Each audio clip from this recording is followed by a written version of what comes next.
दोस्तों आज मैं एक्सप्लेन करूंगा 2019 में I the cleansing our movie को। पर्सनली ये मूवी मुझे काफ़ी पसंद आई है और आशा करता हूँ कि आपको भी ज़रूर पसंद आएगी।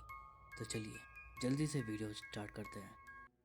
तो मूवी की स्टार्टिंग में दिखाया जाता है कि एक आदमी किसी खतरनाक डीमन के पोजेशन में है जिसका एग्जॉर्सिज्म फादर मैक्स कर रहे होते हैं। वो किसी तरह उस डीमन का नाम अगलवा लेते हैं और उसे वापस जहन्नुम भेज देते हैं। लेकिन दूसरे ही पल ये पता चलता है कि ये सब एक नाटक था जो कि द क्लेंजिंग आवर नाम के एक रियलिटी शो पर दिखाया जा रहा था। और फादर मैक्स जो इस शो का स्टार है वो भी कोई प्रीस्ट नहीं बल्कि एक फ्रॉड आदमी है। ये लोग फेक एग्जॉर्सिज्म को रियल बताकर दिखाते हैं और पब्लिक इन्हें रियल ही समझती है। इसके अलावा ये अपने फेक मर्चेंडाइज जैसे होली वाटर और होली क्लॉथ्स वगैरह भी बेचते हैं और बेचारे फैंस इन्हें रियल समझकर खरीद भी लेते हैं। मैक्स ये सब बस पैसे और नाम कमाने के लिए करता है, जिसमें कि उसका पार्टनर और बेस्ट फ्रेंड ड्रू और कुछ क्रू मेंबर्स के साथ पेड एक्टर शामिल होते हैं। मैक्स के अब तक 500 के फॉलोअर्स हो चुके हैं विच इज़ लेस। उसे किसी भी तरह ब्लू टिक चाहिए। खैर शो की कामयाबी से खुश होकर पूरी टीम मिलकर पार्टी वगैरह करते हैं और इन सब के बाद आती है शो की अगली रात। सभी लोग शो की तैयारी में लगे थे कि तभी एक crew member Chris strange behave करने लगता है। वो मदर मैरी की फ़ोटो को मूव करके उनके मुंह को टच करता है और ड्यू से ये बोलता है कि इट्स ब्यूटीफुल। ड्यू उसे इग्नोर कर देता है क्योंकि क्रिस काफ़ी ड्रग्स वगैरह लिया करता था। दूसरी तरफ हम उस एक्टर को देख पाते हैं जिसे आज विक्टिम का रोल प्ले करना था, लेकिन उसे सेट की लोकेशन नहीं मिल रही थी और तभी दो आदमी आकर उस एक्टर पर हमला कर देते हैं जिनकी आंखें सफ़ेद थी, यानी वो पॉसेस थे। और इधर शो का टाइम नज़दीक आ चुका था। जब इन्हें लगा कि अब वो एक्टर नहीं आएगा तो ड्रू अपनी मंगेतर लेन को विक्टिम का रोल प्ले करने को बोल देता है क्योंकि उसे एक्टिंग वगैरह भी आती थी। खैर अब शो शुरू होता है और लेन को सबरीना का नाम दिया जाता है। मैक्स ऑडियंस को एक कहानी भी सुनाता है कि बचपन से ही सबरीना को टॉर्चर किया गया था, जिसके बाद ये ड्रग एडिक्ट हो गई और फिर डीमन ने इसे पजेस कर लिया। जो भी एक्शन लेन को करने थे वो सब ड्रू साउंड डिवाइस के जरिए उसको बता रहा था और लेन भी काफ़ी बढ़िया एक्टिंग कर रही थी। मैक्स लेन के ऊपर होली क्लॉथ रखकर प्रे करता है और डीमन से उसका नाम पूछता है, जिसके बदले में लेन जोर से चिल्लाती है। ड्रू ये सोचकर खुश हो रहा था कि वाह क्या एक्टिंग कर रही है, लेकिन क्रिस घबरा जाता है। वो वहाँ पर कुछ तो ऐसा देख लेता है जिससे डर कर उसकी हालत ख़राब हो जाती है और ड्रू को लगता है कि इसने आज कुछ ज़्यादा ही चढ़ा ली और उसे वॉशरूम जाकर मुंह धोने को कहता है। क्रिस जब वॉशरूम में अपना मुंह धोने लगता है तो अचानक पानी खून में बदल जाता है और शीशे में उसे अपना विकृत चेहरा दिखाई देता है जिसमें किसी नरक के दानव की झलक दिखाई दे रही थी, यानी कि वो पॉजेस था। इसके बाद मिरर से दो काले हाथ बाहर आते हैं उसे पकड़ने के लिए, जिससे बचने के चक्कर में क्रिस पीछे दीवार से जा टकराता है और बेहोश हो जाता है। बाहर लाइव शो में होली वाटर डालते ही लेन के अंदर से रेड स्मोक निकलता है जो कि शो का हिस्सा नहीं था। लेन बार बार एक ही वर्ड दोहराई जा रही थी और फिर अचानक ही मैक्स के नाक पर जोरदार हमला कर देती है, जिससे मैक्स को बहुत गुस्सा आता है। लेकिन लाइव शो में होने की वजह से ड्रू उसको शांत रहने को कहता है। तभी लेन एक क्रू मेंबर को अपने पास बुलाती है। उसकी आवाज़ हैवी हो चुकी थी, यहाँ तक कि उसकी आइज़ भी वाइट हो जाती है, जिससे सब जान जाते हैं कि सच में किसी डीमन ने उसे पजेस कर लिया है। वो डीमन उसके साथी के हाथ में बने हुए टैटू को रियल फायर में बदलकर उसे जिंदा जला देता है। ये देखकर सेट पर सब बेहद डर जाते हैं और मैक्स इस शो को रोकते हुए कहता है कि ये सब रियल है और उन्हें हेल्प चाहिए, लेकिन डीमन अपनी शक्तियों से उसे रोक देता है। ड्रू 911 पर कॉल करने लगता है, लेकिन अचानक से ही सिग्नल भी खराब हो जाते हैं। डीमन कहता है कि अगर लाइव सेशन कट हुआ या मैक्स ने स्क्रिप्ट के अकॉर्डिंग काम नहीं किया तो लेन मारी जाएगी और अगर किसी ने भागने की कोशिश करी तो वो भी मारा जाएगा। शो के अभी 49 मिनट्स बचे थे। डीमन उसे शो जारी रखने को कहता है। तभी लेन वापस अपनी बॉडी पर कंट्रोल करके उनसे हेल्प मांगती है, जिस पर ड्रू उसकी तरफ भागने लगता है, लेकिन डीमन टेबल अड़ाकर उसे रोक देता है। अब डीमन व्यूवर से पूछता है कि सबरीना को बचाने के लिए मैक्स को क्या करना चाहिए और व्यूवर्स भी मैक्स की मौज लेने के लिए उल्टे सीधे मैसेज भेजते हैं, जैसे टेक ऑफ योर क्लोथ्स। जिसके बाद डीमन ड्रू से पूछता है कि व्यूवर्स ने मैसेज में क्या कहा है। ड्रू को उनमें से कपड़े उतारने वाला मैसेज सबसे सेफ लगा, तो वो डीमन को ये बता देता है, जिस पर डीमन मैक्स को न्यूड होने के लिए बोलता है, नहीं तो वो लेन को मार देगा। ड्रू मैक्स को यह कहकर मना लेता है कि मैं तुम्हारा पूरा शॉट नहीं दिखाऊंगा। तो मैक्स कपड़े उतार कर न्यूड हो जाता है, लेकिन डीमन सारे इक्विपमेंट्स को कंट्रोल करके मैक्स का फुल शॉट व्यूवर्स को दिखा देता है और उसे सबके सामने नंगा कर देता है। और इतना ही नहीं, वो मैक्स पर स्पॉटलाइट डालकर उसको एक गाने पर नाचने के लिए भी कहता है। मैक्स उसकी ये बात भी मान लेता है। जिस दौरान उसे पंखे से चोट लग रही थी, तो ड्रू उसकी मदद करने के लिए फ़ैन बंद करने जाता है, लेकिन वो शॉक खाकर गिर जाता है। फ्लोर के ऊपर कांच भी टूट कर बिखर जाते हैं, जिसके ऊपर ही डीमन मैक्स को नचवाता है, जिससे उसके पैर जख्मी हो जाते हैं और उसे अपना पास्ट याद आने लगता है, जहाँ पर वो और ड्रू एक कैथोलिक स्कूल में होते हैं और उनकी टीचर उन्हें इसी तरह से पनिश किया करती थी। शो को देखने वालों की संख्या तेज़ी से बढ़ रही थी, इसलिए डीमन मैक्स से कहता है कि तुमने काफ़ी ऑडियंस बना ली है, चलो अपने कपड़े पहन लो। सभी लोग समझने की कोशिश करने लगते हैं कि आखिर ये डीमन चाहता क्या है। तो इनकी एक क्रू मेंबर राइली प्यूस्टाई वर्ड के बारे में पता करने को कहती है, ऐसे वो डीमन बार बार इस वर्ड को दोहरा रहा था।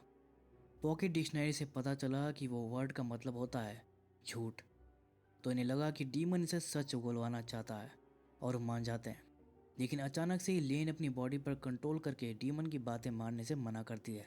लेकिन तभी डीमन उस पर हावी होकर कहता है कि अगर तुमने इन्हें मेरा प्लान बताया तो तुम्हारी गर्दन तोड़ दूंगा। और तभी लेन चौक करने लगती है।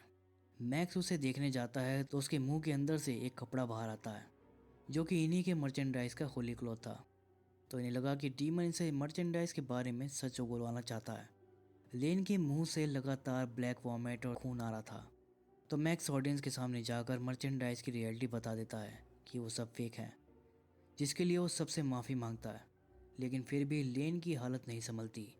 जब मैक्स उसके मुंह के अंदर हाथ डालकर कुछ निकालने की कोशिश करता है, तो डीमन उसकी उंगलियां ही काट देता है। ये सब देखकर रायली वहां से भागने की कोशिश करती है, जिस पर डीमन एक मूर्ति उसके सर से टकरा देता है और मौके पर ही उसकी मौत हो जाती है। सारी ऑडियंस इस लाइव स्ट्रीम को देखकर डरी हुई थी। ड्रू नोटिस करता है कि लाइव स्ट्रीम के सिग्नल ड्रॉप हो रहे थे, जिसके चलते डीमन ये कहता है कि अगर ये लाइव स्ट्रीम रुक गई तो लेन को मार देगा। लेन फिर से होश में आकर उनसे कहती है कि लाइव स्ट्रीम बंद हो जाने दो, डीमन तो उन्हें वैसे भी मार देगा। लेकिन ड्रू उसकी नहीं सुनता और चेक करने चला जाता है। वो देखता है कि वायर्स को चूहों ने कतर दिया था। तभी वहाँ बेहोश पड़े क्रिस को भी होश आ जाता है। वो बताता है कि मैंने बीस्ट को देखा है। ड्रू वायर्स को फिर से जोड़कर लाइव स्ट्रीम रुकने से बचा लेता है। फिर वो क्रिस से पूछता है कि बताओ तुमने क्या देखा। क्रिस बताता है कि उसने एक बर्ड को देखा है, जिसके बड़े बड़े दांत हैं, सांप जैसी पूंछ है, आधा बकरा और आधा इंसान है। इसके बाद ड्रू डेविल्स डाटाबेस में ये कीवर्ड डालकर जानने की कोशिश करता है कि आखिर ये कौन सा डीमन है, जिस पर कई सारे नाम सामने आते हैं और वो कंफ्यूज हो जाता है। तभी क्रिस को वहाँ अजीब से क्रिएचर्स दिखाई देने लगते हैं, जिससे डरकर क्रिस बाहर आ जाता है। लेकिन वो क्रिएचर उसका पीछा नहीं छोड़ते और उस पर अटैक करने लगते हैं। लेकिन बहुत ही अजीब बात यह थी कि सिर्फ क्रिस को ही वो दिखाई दे रहे थे। तभी मैक्स को बचपन की एक बात याद आती है कि मदर मैरी के सामने प्रे करने से बुरी शक्तियाँ दूर हो जाती हैं। तो वो और क्रिस दोनों साथ में प्रे करने लगते हैं, जिससे वो डिमोनिक क्रिएचर्स चले जाते हैं। तभी अचानक फिर से एक क्रिएचर आकर क्रिस पर अटैक कर देता है, जो असल में एक छलावा था। लेकिन क्रिस पैनिक होकर पेपर कटर से उसे मारने की कोशिश करने लगता है, जिस चक्कर में वो खुद को ही घायल कर रहा था। और इसी दौरान वो खुद का ही गला काट लेता है और मारा जाता है, जिससे मैक्स गुस्से में आकर डीमन से पूछता है कि आखिर तुम चाहते क्या हो। जिस पर डीमन उसको फांसी लगाने को कहता है, और अगर तुम्हें व्यूअर्स की तरफ से 100% हर्ट मिले तो तुम बच जाओगे, लेकिन अगर 1% भी कम हुआ तो तुम्हें मरना होगा। एक फांसी का फंदा और एक स्टूल भी उसके सामने आ जाता है और मैक्स स्टूल पर चढ़ जाता है। व्यूअर्स भी उसे खूब सारे हर्ट सेंड करने लगते हैं और मैक्स व्यूअर्स को अपने बचपन से लेकर आज तक की सारी कहानी बताने लगता है कि उसकी पढ़ाई एक कैथोलिक स्कूल में हुई थी, लेकिन वो इन सब चीज़ों में अच्छा नहीं था। वो अपने बचपन का एक भयानक हादसा भी बताता है कि एक बार वो प्रेयर ठीक से नहीं कर पा रहा था, क्योंकि उसे याद नहीं थी। और जब ड्रू उसकी हेल्प करने लगा तो टीचर ने उसको पनिश करना शुरू कर दिया, और तब इसने टीचर को एक धक्का दे दिया था, जिससे उस टीचर की आंख में एक पेंसिल घुस गई थी और फिर उसकी मौत हो गई थी। और इन सब के बाद उसने चर्च भी छोड़ दिया और अब उसे गॉड पर भी यकीन नहीं था। इसके अलावा वो कन्फेस करता है कि वो कोई रियल प्रीस्ट भी नहीं है और उसके सारे एक्सोर्सिज्म फेक थे। तभी व्यूअर्स की वोटिंग अचानक 96% पर ही रुक जाती है यानी अब उसे मरना होगा। लेकिन मैक्स डीमन से यह कहता है कि वो खुद को नहीं मारेगा, वो चाहे तो वो उसे मार दे। तो डीमन लेन को तकलीफ देने लगता है, जिससे मजबूर होकर मैक्स फांसी लगा लेता है और तड़पने लगता है। और तभी ड्रू अपना दिमाग चलाता है। वो लाइफ टीम रोककर डीमन से यह कहता है कि अगर तुम्हें लाइफ टीम वापस चाहिए तो मैक्स और लेन को बचाना होगा।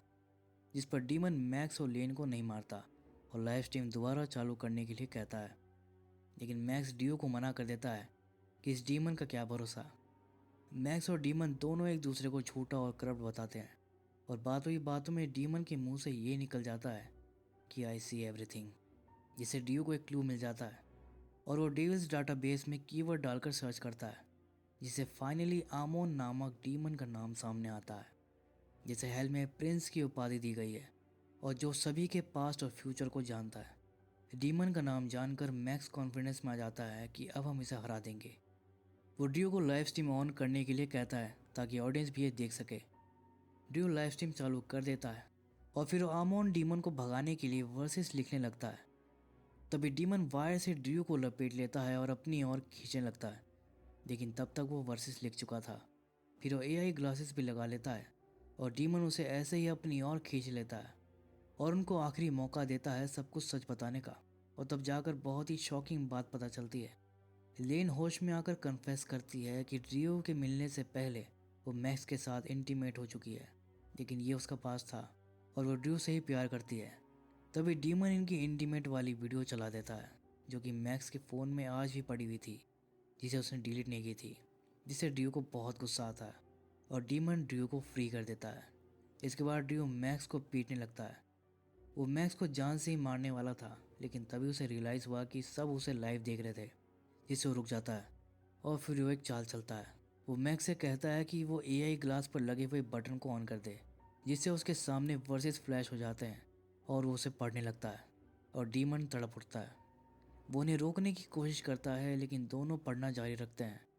जिसके बाद लेन की बॉडी शांत हो जाती है और ड्रू उसके पास चला जाता है, लेकिन ये डीमन की चाल थी।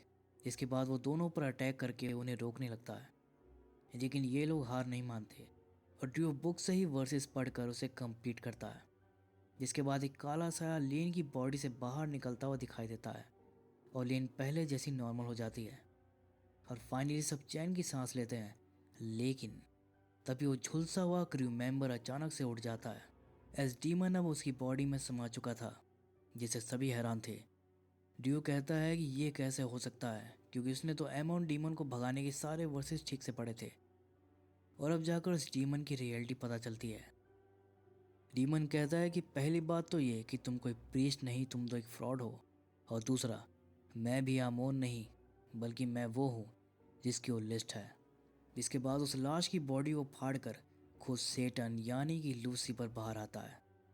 क्रिस ने तो पहले ही बताया था कि उसने बीस्ट को देखा है, लेकिन जल्दी में ड्रू ने इस पर ध्यान नहीं दिया।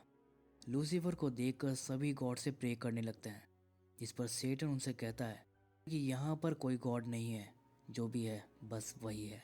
लेन यहाँ पर ब्रॉडकास्ट बंद करने को कहने ही वाली थी कि सेटन उसको दूर फेंक देता है, जिससे वो बेहोश हो जाती है और फिर वो कैमरे के सामने जाकर सारी ऑडियंस को हिप्नोटाइज कर देता है। जिसके बाद वो खुद लाइव स्ट्रीम टेलीकास्ट की वायर को काट कर वहाँ से चला जाता है। और यही था लूसीफर का प्लान, जो लेन बताना चाह रही थी। लूसीफर के द्वारा पजेस लोग जगह जगह कत्लेआम मचाना शुरू कर देते हैं। एक शेफ अपने ही साथियों को नाइफ से मारने लगता है, तो एक पत्नी अपने ही पति को मार डालती है। पुलिस वाला अपने साथी को ही शूट कर देता है, तो एक बच्चा अपनी ही माँ का खून कर देता है, जो और कोई नहीं यूएस प्रेसिडेंट का बेटा था। इसके बाद वो व्हाइट हाउस में चला जाता है और यूएस प्रेसिडेंट यानी कि अपने डैड को भी मार डालता है। और इधर ये तीनों इन सबसे अनजान थे कि असल में हुआ क्या है। लेन के होश में आने पर ड्रू उससे पूछता है कि वो क्या बताना चाहती थी, लेकिन लेन को कुछ भी याद नहीं था कि उसे क्या बताना था। मैक्स देखता है कि उसके 4 मिलियन फॉलोअर्स कंप्लीट हो चुके हैं और उसे ब्लू टिक भी मिल चुका है, जिसे देखकर वो स्माइल करता है। और इसके बाद ये दिखाया जाता है कि दुनिया में हालत बेहद ख़राब हो चुके हैं। डीमन द्वारा पजेस्ड लोग सभी को मार रहे हैं और कुछ फ्रॉड लोग इनको वायरस बताकर नकली दवाइयाँ बेच रहे हैं, जिससे दुनिया का अंत करीब आ चुका है और मूवी यहीं पर ख़त्म हो जाती है।